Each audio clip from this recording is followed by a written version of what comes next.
It's an honor to have Jimbo with us here today. Pastor Matt, Pastor Ben are gone for the first time in over 11 years. So this is like the first time we ever had a Pastor Matt or a Pastor Ben here. But we got a Pastor Jimbo Stewart, so it's great to have him here with us. He's been a friend to the church since the beginning, and he's associate director of replant and renewal. And he shared with me once that that's really where he feels like peace and happiness is going and replanting and renewing dying or struggling churches. And what a wonderful thing that is for the North American Mission Board. I might say that he's Pastor Matt's boss too. Can I say that? So that's a good thing. And so I wish everybody would just give him a wonderful welcome as we welcome him here to share the Lord's word with us this morning.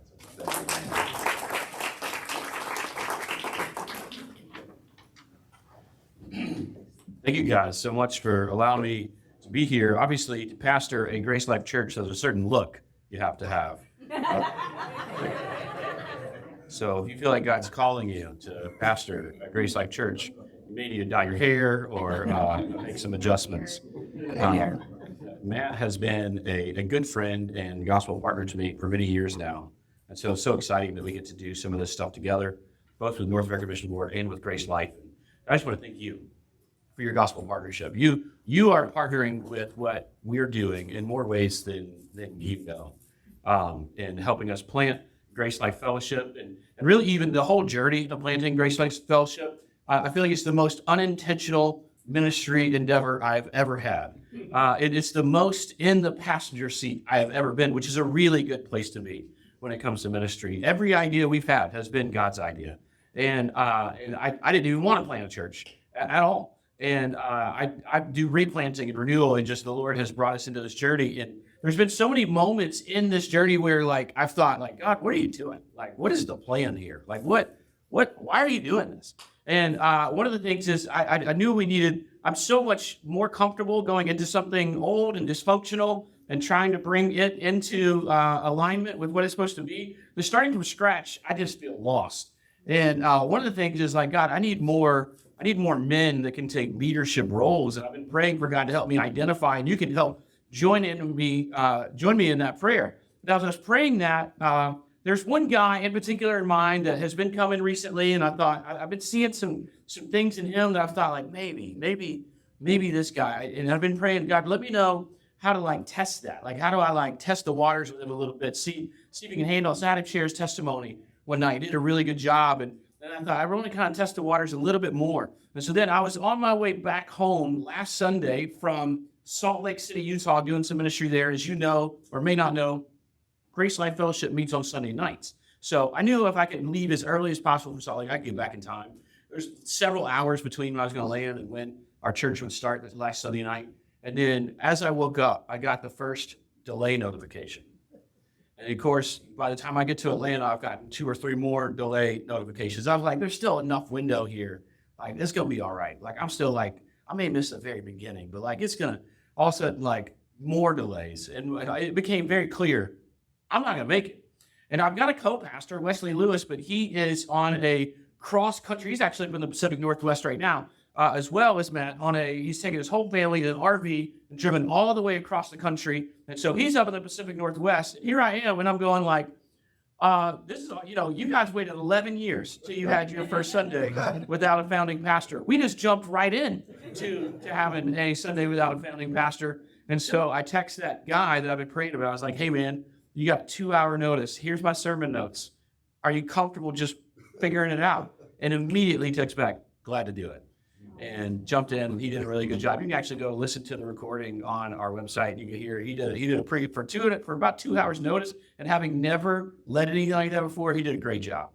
And it's really cool in moments like that when you feel like, man, where is God in the midst of this? What is he doing when all of a sudden you see him come through? I don't know if you've ever experienced a moment in your life where through different trials or frustrations or things going on, you ask the question honestly, God, if I were to be honest, I don't know where you're at in this. Like if we could be honest, like, I know we're good Christians. You're here at the early service. You're extra good Christians, right? I know. But there's still moments, I'm sure, if you're honest, where like something doesn't go right. And there's a part of you that's like, come on, God, like, where are you? What what are you doing in the midst of this? Maybe it's a diagnosis that has hit your family hard. Maybe it's a job situation, a relationship situation. Maybe it's, who knows? I remember 26 years ago, maybe even this week, it was about this time of year, 26 years ago, I wasn't saved yet. And I was making some unfortunate choices with life and doing some things I shouldn't be doing. And I had this cousin that she actually grew up not far down the road from here. I didn't grow up in Florida, but I had this cousin that did grow up in Florida. And every once in a while we'd see each other, and we were pretty tight. When we got to see each other once or twice a year, we really enjoyed being around each other. About 26 years ago, around this week, our paths crossed, and we were both making some unwise life choices. And so we both partook in some things together that we shouldn't have partaken in, and then we parted ways, and she kind of went back to Florida, and I went back. I started college, and it was actually just maybe about a month later that I actually came to know the Lord. So we both were making some choices that were going to lead us down a really bad path, and I was headed down a really bad path. And then I had a miraculous encounter with the gospel. My cousin didn't. My cousin continued on this bad path, and it was so bad that there were years where none of us even knew where she was. Like, we didn't know where in the world she might be. Like, is she alive? We have no idea. We would go years without ever hearing anything about her. And I wouldn't pray for her. I actually prayed once I came to the Lord, I knew that part of the thing she was doing was like, I helped, right? Like, she was already making bad choices before that week, 26 years ago. But as her big cousin that she looked up to, like, I helped contribute to the path that she was on. And so I would pray every week, Lord, please bring her to you, please. And I remember just thinking, when I would go so long without ever hearing where she was, it would break my heart. Or if I did hear where she was, it's because I got an arrest report, right? Like, my aunt would send me a mugshot, and it was awful. And it would be like, oh, she got arrested in this state. And then she got arrested in this state. And you have no idea how she got there, what's going on. I remember thinking, like, God, what are you doing? I've been asking for you to intervene like you did with me into her life for so long. And it felt like it was forever before it happened. Here's how it happened. I moved to Northeast Florida to replant Dying Church on the west side of Jacksonville. And in the midst of that, we had some ministry partners, and one of those was a ministry that rescued young women from human trafficking. And they asked us to help renovate a house for them. And so we didn't have a lot of money, our little replant, so we couldn't donate money, but we had some labor, some people with labor skills. And so we went into this house, and we helped get this house ready as a safe house for young women who had been trafficked. And as a thank you, one day, they invited me to like some donors dinner, even though we only donated time. I didn't donate money really or much. So I got invited to this fancy donors dinner. And I'm sitting at this fancy donors dinner, and this lady is sharing her testimony. And as she shared her testimony, she shares, no one realized I was being trafficked because all they knew is I was a drug addict in and out of prison. And I was before cops and lawyers and judges on a regular basis, and none of them saw what was really happening. And she was saying that, I thought, what if that's my cousin's story? Because all I knew is she had gotten addicted to drugs and was getting in and out of jail. I was like, that sounds similar, maybe. And in God's sovereign timing, I'd actually just gotten another mugshot from my aunt, and she was back in Florida, and she just gotten arrested in St. Augustine. And so I go to my aunt, I go to the lady that's running this ministry that rescues these women, and I said, hey, do you have any into prison in St. Augustine? Because my cousin just got arrested, and I don't know if she's been trafficked, but man, her testimony, her story, not a testimony yet, sounds a lot like this lady's. She said, actually, the Lord just opened up the door for us to get into St. Augustine, but we have to have somebody to visit. Like, we haven't had a reason. We have to have someone that we're going to visit before we could go in. So we've had this open door, but no way to walk through it. Now we can walk through it. And so they walk through that door, and then she calls me a week later, and she says, for confidentiality and legal reasons, I can't tell you how the visit went. All I can say is thank you for a very good referral. I think we might be able to help. And then a couple of processes through that, she gets pulled out of prison and she gets put into that very same safe house that we helped renovate. And I was actually preparing to preach the book of Esther as all this was happening. And I was praying about her. And because, in the book of Esther, you got Esther who gets trafficked into this system that she didn't want to be into. And then she's got this cousin that Mordecai is like, man, I want to be there for my cousin. And I want to help my cousin. So I'm studying Esther and I'm like, man, this is so much like my story with my cousin. And I, again, for confidentiality reasons, like they can't update me on how things are going with her. So I'm just praying, like, is she doing well? I don't even know where her relationship with the Lord is. I don't know how, like, any of them. All I know is she's in their care. And I'm not lying to you. I preached a 4-week series on Esther. And the first one, I walk into the sanctuary and my cousin's sitting on the front row. And I got to go have lunch with her and hear how the reason she got arrested in St. Augustine, because at the very same exact time that I was praying for her in my small group, she had a heavy presence of the Holy Spirit come on her and say, now's your window, get out. She was in this house and they had kept her addicted, and she literally flushed everything and ran out of the house and saw a cop and immediately ran to the cop and said, please arrest me. I don't know why, but I've got to be arrested. Listen, I'm not, none of that's even a preacher story, an exaggeration. I'm not being like, what I want you to hear in that is not just a cool inspirational story. I want you to understand that at moments when we think, man, God's nowhere in this. God, what are you doing? You have no idea just the things that he is weaving behind the scenes that you can't even imagine. Amen. Years later, the organization she was a part of got taken under the Tim Tebow Foundation. To raise money, Tim Tebow's wife was reading testimonies on social media, and she read my cousin's testimony. And it went out, and she didn't use her name, and I'm not going to give you her name either, but I'll tell you this, she's following the Lord faithfully now. In the book of Esther, it tells the story of a young woman placed in an unexpected position to be used in unexpected ways to bring about God's sovereign plan for his people. God has us here in this moment to serve the good of others and the glory of God alone. One of the unique things that a lot of people may know or may not know about the book of Esther is it's one of only 2 books in the Bible where God's name is not mentioned. And it's actually on purpose. It's by design. The author of Esther intentionally doesn't put God's name explicitly in there because it's one of those scenarios where it feels like, where is God? And the author wants you to read the book of Esther and relate to those moments in your life where you've thought, where is God in the midst of this? And see that even just woven throughout the tapestry, the background of what's going on, that God was using this. And as a matter of fact, it even sets up a Jewish holiday called Purim, or Purim, however you want to pronounce it. But you have 10 chapters and God is never mentioned. No prayers, no prophecies, no temple, no thus saith the Lord. But God's in the midst of every little piece of it.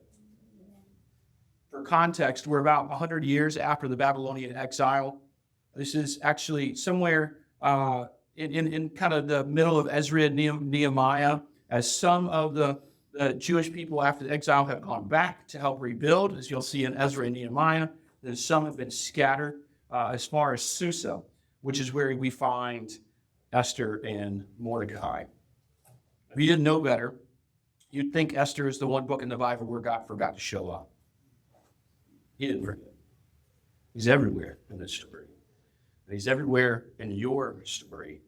John Piper has a quote that goes something like, every moment and every day, God's doing 10,000 things in your life, and you may only be aware of 3 of them. God is at work. Maybe this morning, you came to the early service because you are a good Christian, but you're struggling, and you don't want anybody to know. And you're wondering, God, what are you doing? Now, I want you to see in the book of Esther today that God hasn't forgotten you. He is in the midst of your story. So I want to summarize this and point some things out as we go. Obviously, we can't really hit every verse or every chapter even, but setting up the first 2 chapters is really where we see kind of this, there's a big party, and then all of a sudden we get a problem. The party and the problem happen in the first 2 chapters. In Esther 1, verses 3 through 4, it says, in the 3rd year of his reign, he gave a feast for all his officials and servants. He being, I can't pronounce the king's name, Ahasuerus. Here's actually my favorite thing as I was studying it. It actually sounds really similar to the Hebrew word for headache. And so it's like King Headache. I don't know if you have like nicknames for your boss. I'm Matt's boss, so I'm sure he's never had a nickname for me. But like King Headache. Hopefully that's not what he thinks I am. Right? So King Headache is what we have here. So he, in the 3rd year of his reign, he gave a feast for all his officials and servants. The army of Persia and Media and the nobles and governors and the provinces were before him, while he showed the riches of his royal glory and the splendor and pomp of his greatness for many days, 180 days. So he literally throws a 180-day party with one sole purpose. Look how awesome I am. 180 days.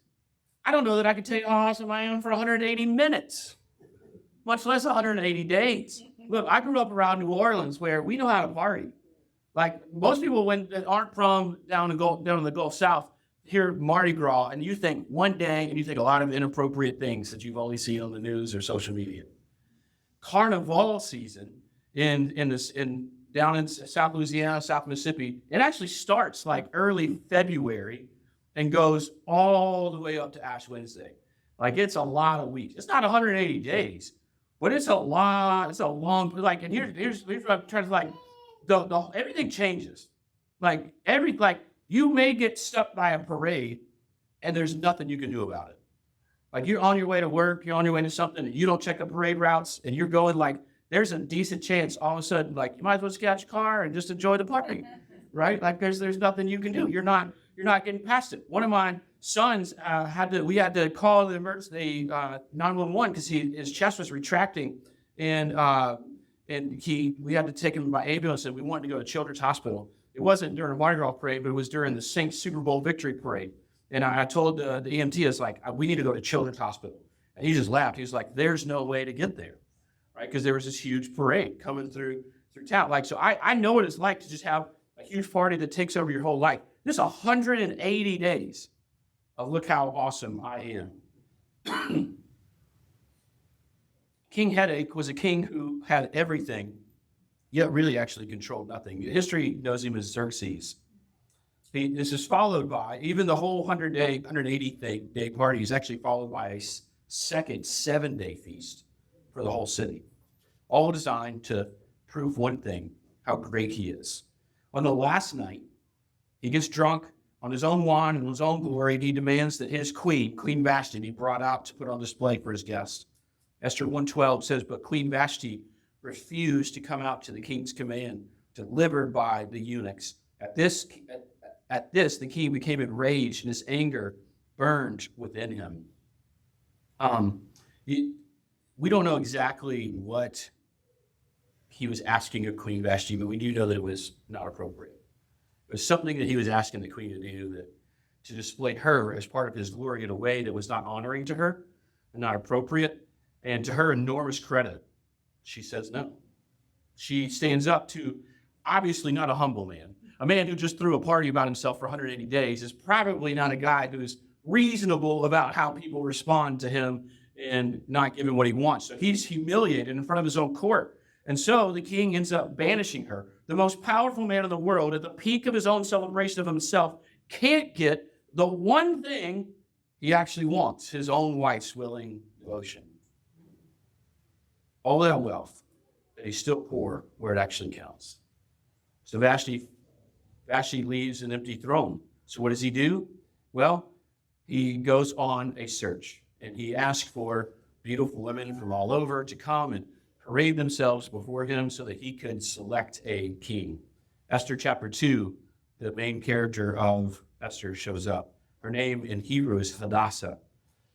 He was bringing up Hadassah, that is Esther, the daughter of his uncle, for this is Mordecai was bringing up, for she had neither father nor mother. The young woman had a beautiful figure and was lovely to look at. And when her father and her mother died, Mordecai took her as his own daughter. So when the king's order and his edict was proclaimed, and when many young women were gathered in Susa, in the citadel in custody of Hegai, Esther also was taken into the king's palace and put into the custody of Hegai, who had charge of the women. So out of Vashti's fall comes this year-long search for a queen.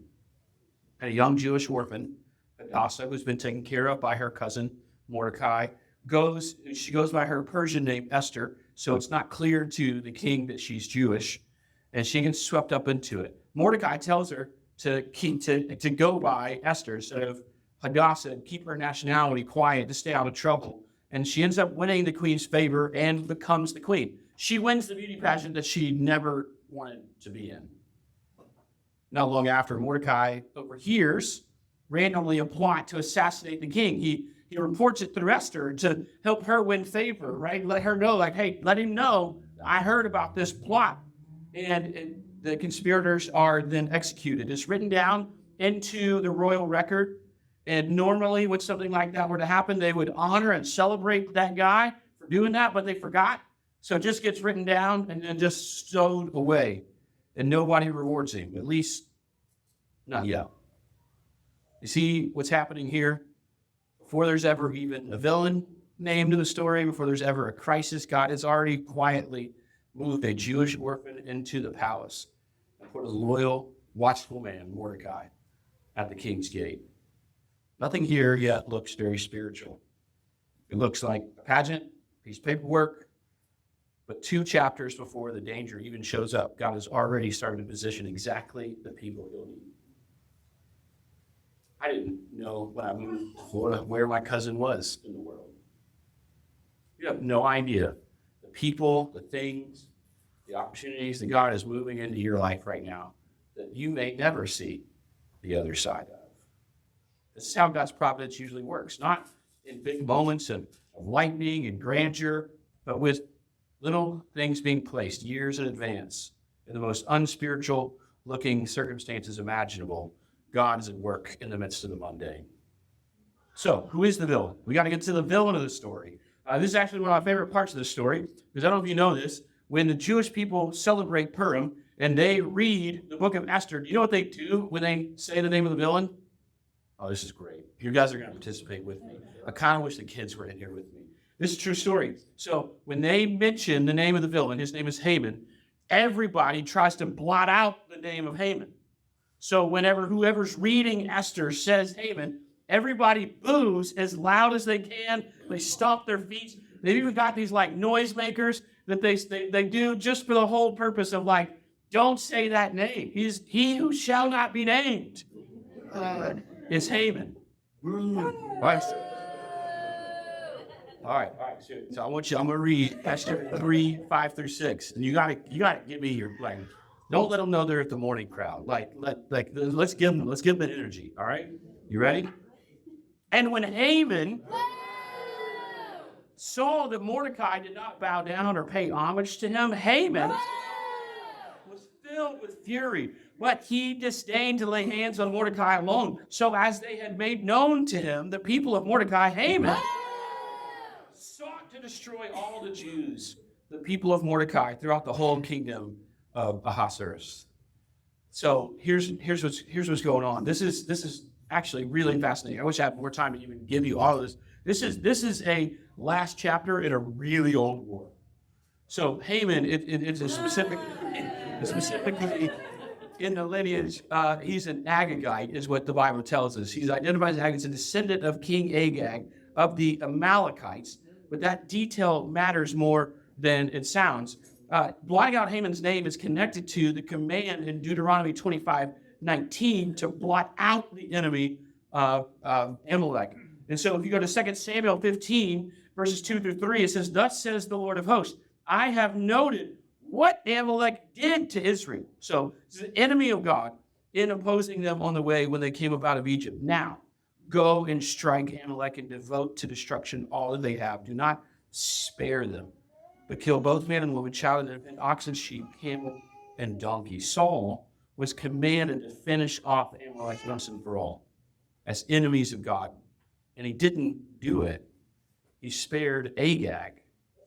Hundreds of years later, a descendant of Agag, an Agagite, is standing in a Persian palace with the authority to finish what Saul left undone, wiping out the Jews entirely. And he's just looking for an excuse.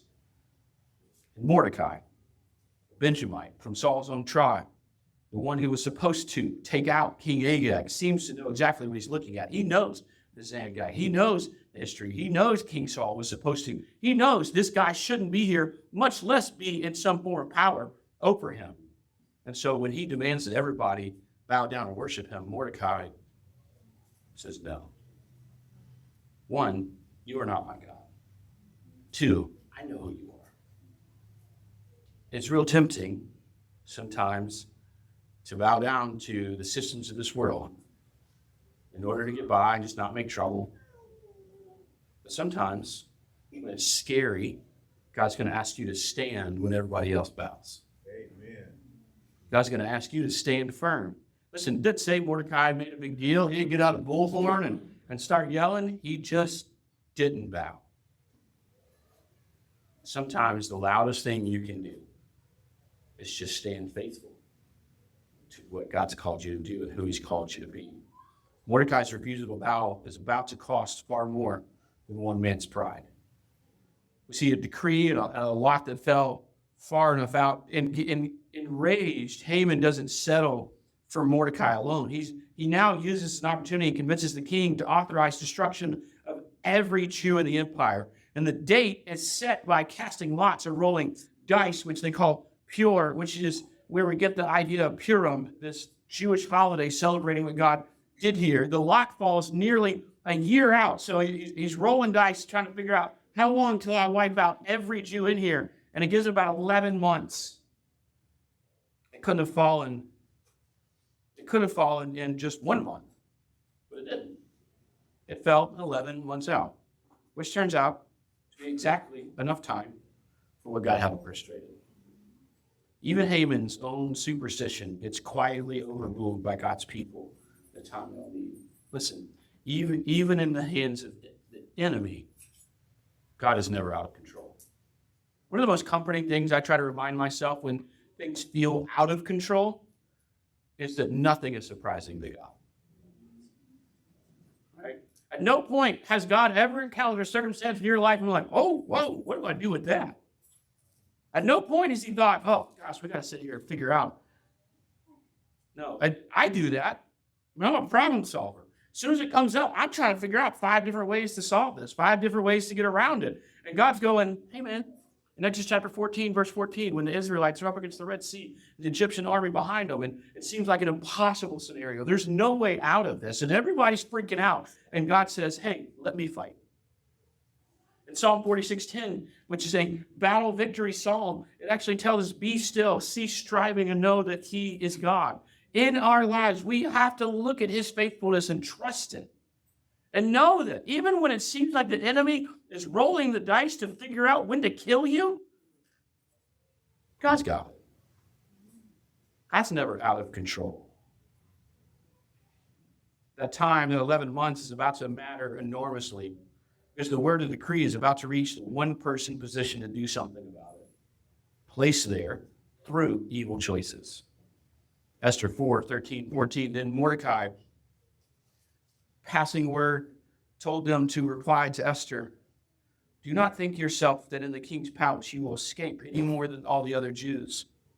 For if you keep silent at this time, relief and deliverance will rise for the Jews from another place. But you and your father's house will perish.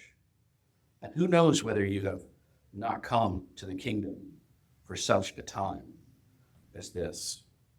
See, the scenario that Esther has found herself in is she has high favor in the eyes of the king and leadership. They don't know that she's Jewish yet. And so Mordecai's saying, you got to do something, and she's scared because you can't at this time just walk into the chamber, even if you are the queen. You can't just walk into the chamber of the king with confidence and ask for something if If you go in uninvited, it's a pretty high likelihood you may just get killed. So she can't just be like, oh, hey, hubby, let me chat for a minute about some things going on. Like, there's a whole lot of stuff going on in this system where she's really more of a prisoner than a queen. And Mordecai's saying, but you're still in the palace. We're out here. And don't think that when this comes down that your house is going to get spared. It's going to get found out. In other words, he hasn't lost his faith. He says, but deliverance will come. You just may not get it. He's not threatening her. And here's the thing. Here's what we got to realize. We don't always have to participate in what God's doing, and it doesn't mean God won't do it. God's going to accomplish what he wants to accomplish. But if he's given you steps of obedience to participate in his mission, and you don't do it, he'll still get it done. You just won't get to be a part of it. So you can't actually get in God's way. You can just miss the opportunity he has for you. He's still going to do what he's going to do. That's the whole sermon, honestly. Right there in one verse, God's plans do not depend on your cooperation. But your joy, your usefulness in his plans, your place in the story that God is telling, that depends on whether you'll step into that position. So Esther says in verse 16, go gather all the Jews to be found in Susa, hold a fast, which implies prayer on my behalf. And do not eat or drink for 3 days, night or day. I and my young women will also fast as you do. And then I will go to the king, though it is against the law. And if I perish, I perish. She calls for this fast and says maybe the four most courageous words in the whole book. If I perish, I perish. You know, sometimes when we're going through hard times, people will try to comfort us with Romans 8:28. That God works everything good out for the good of those who are called according to his purpose. And sometimes I think we misunderstand and misuse that verse. I think that means like, well, everything's going to play out. Everything's going to be good. That's not necessarily what it means. I mean, the problem with the prosperity gospel, that if you follow Jesus, everything plays out really well for you, is the Bible and life experience, right? Jesus said, you're going to suffer. This world is fractured and messed up. Romans chapter 8 says all of creation is subjected to futility, and it groans inwardly for the day that God will come and make everything right. And so the promises of the Bible aren't that everything will be made right this side of glory, but every wrong will be made right in eternity. Amen. It doesn't mean you won't experience the pain now. It doesn't mean that standing up for God won't have some real world consequences for you. It means you have to trust that God's bigger than the consequences and that he has you in the midst of those consequences. That's why in the Sermon on the Mount, in Matthew chapter 6, he says, look, man, don't worry about food on your table or a roof over your head or clothes on your back, but pursue first the kingdom of God and his righteousness, and the rest of this stuff, he'll take care of it. Like, not necessarily in abundance, but put your trust in the one who holds the universe in his hands, yet cares about everything in your life. Real courage isn't the absence of fear. It's moving forward in spite of it, after seeking God first. One of the great things I love about the book of Esther and the gospel is the great reversal. All of a sudden, we start to see how God has been weaving all of this. I just want to summarize for you some things in chapters 5 through 7 without really reading much out of it for sake of time. But you remember early on when Mordecai was standing by the gate and he heard about a plot to take out the king, and he passes word through Esther, and it gets to the king, and it gets written down in the royal journal, but then nobody ever celebrates it or ever does anything about it. Right in the midst of all of this stuff happening, all of a sudden one night the king can't sleep. And he's trying to sleep, and he's like, I'm just going to go down to the library to start reading some stuff. And he just grabs what he thinks is a random, inconsequential book of records out of the royal. And out of all the nights that he couldn't sleep, it's this night. Out of all the books that he picks this book. And he flips it open. And as he flips it open, what does he find? He happens to land on the record of Mordecai's forgotten act of loyalty from chapter 2. So the king goes, hey, I was reading something last night and I couldn't sleep. And he goes to Haman even. Right? Remember, Haman was so mad about Mordecai not being willing to bow down to him that he does the whole casting lots, and in 11 months, we're going to kill all the Jews. He creates these gallows that he's going to hang Mordecai by. And all of a sudden, the king comes and he goes, hey, man, we ever do anything about that guy? And he goes to some of his leaders, we ever do anything about that guy? They're like, no, we never did anything about that. So the next morning, when Haman arrives to request Mordecai's execution, like he's walking in to say, hey, I built some gallows. We need to hang this dude. So as he's walking in, before he can get it out, the king asks him, hey, there's a man that I wish to honor with a great reward. He doesn't say who it is. Haman assumes it's himself. Right? He's assuming like, oh, this guy, you got to talk about me. Me, I'm awesome. He describes this elaborate public honor that he should do. He goes, you should like put him on horseback. You should take him around. And you should like have everybody chant his name, and you should do all this stuff, and you should make this, man, whoever this anonymous person is, you should really make a big deal out of it. And the king goes, great. There's this guy named Mordecai. I was reading last night, and I realized we never did anything to honor that guy. Nothing here is a miracle in the way of like splitting of the Red Sea. But it's something almost more remarkable that we get to experience today. An entire chain of perfectly ordinary, mundane events, each one explainable on its own by random chance that somehow adds to the exact outcome that God intended. At the second banquet, Esther reveals her identity and Haman's plot. And the king, enraged, has Haman hanged on the very gallows that he built for Mordecai. The evil Haman constructed becomes the instrument of his own destruction. Look at how far the story has come. A king who couldn't control his own household, an orphan quietly placed in the palace, a villain who inherited an old war, a cousin who wouldn't bow, and a queen who risked everything anyway. One by one, every threat has been turned back on the very people who raised it. Haman hanged on his own gallows.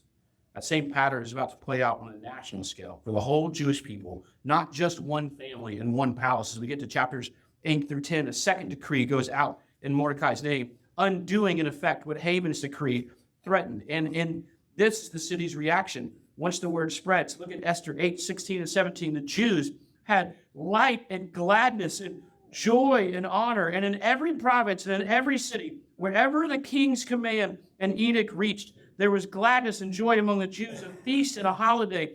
And many from the peoples of the country declared themselves Jews, for fear of the Jews had fallen on them. From sorrow to a standing feast. Persian law actually can't be reversed, so the second decree goes out permitting the Jews to actually defend themselves if the attack happens on that 11-month mark. And on the appointed day, the tables turn completely. And that very day set for their destruction becomes their day of deliverance. Esther 9:22. As the days on which the Jews got relief from their enemies, and as the month that had been turned for them from sorrow into gladness and from mourning into a holiday, that they should make them days of feasting and gladness, days for sending gifts of food to one another and gifts to the poor. So the Jews established the Feast of Purim to remember generation after generation what God did when he seemed nowhere to be found. Esther 10:3, towards the end of the book. For Mordecai, the Jew, was second in rank to King Ahasuerus. So now he's in Haman's place. And he was great among the Jews and popular with the multitude of his brothers, for he sought the welfare of his people, and the people spoke peace to all his people. Here's the reality. Esther and Mordecai really aren't heroes. Not everything they do is right. Not everything they do should be celebrated. They have moments of faithfulness in the midst of what seem like little mundane moments. In reality, that's how gospel's called us to live as gospel champions. People who know that we live from victory, and we can trust the outcome even when the circumstances seem really muddy and weird and uncertain. Like we stand as gospel champions knowing that no matter what the personal outcome this side of glory is, that God is up to something. God's at work. I don't know how. I don't know how it's going to play out. I don't know what he's going to do. I don't know if it's something we get to see this side of glory or not. Not every story plays out like mine and my cousins.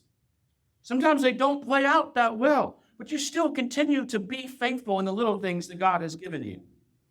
Esther's not the hero of this book. She just points us beyond herself to someone greater. John 10:11, Jesus said, I am the good shepherd. And the good shepherd lays down his life for his sheep. And then it says in verse 18, no one takes it from me, but I lay it down of my own accord. I have authority to lay it down. I have authority to take it up again. This charge I have received from my Father. Esther risked her life and might have died. Jesus laid down his life, and he did die. And then he defeated death.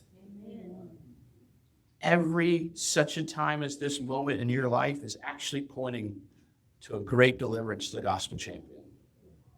So what do we do with this?